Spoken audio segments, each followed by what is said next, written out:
La commune est l'échelon territorial préféré des Français.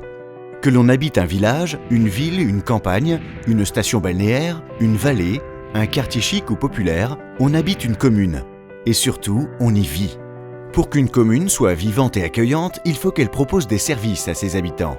Et pour financer ces services, comme les salles de sport, les écoles, l'entretien des routes, l'état civil par exemple, les communes bénéficient de ressources financières issues d'une part des impôts collectés auprès des habitants et d'autre part des dotations versées par l'État. Ces dotations ont progressé au fur et à mesure des missions que l'État confiait aux communes.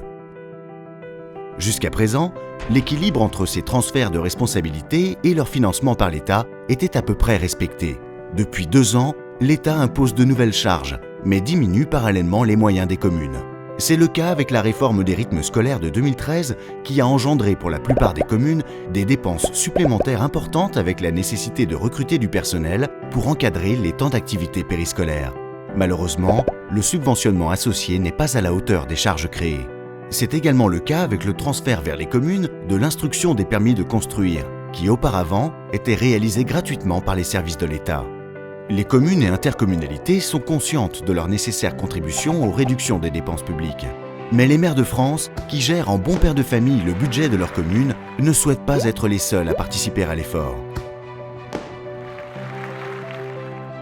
La baisse des dotations de l'État vers les collectivités locales, annoncée jusqu'en 2017, est difficile à assumer telle qu'envisagée pour la majorité des communes de France. Faut-il en arriver à des situations extrêmes en réduisant le nombre de piscines, de centres de loisirs, d'écoles, de restaurants scolaires, parce que l'on ne pourra plus assumer l'entretien ou les salaires des employés? Ce sont 30% des dotations de l'État qui vont disparaître dans les prochaines années.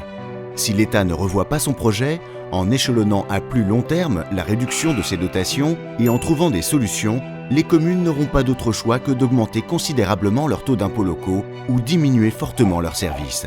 C'est impossible. L'Association des maires dénonce cet état de fait.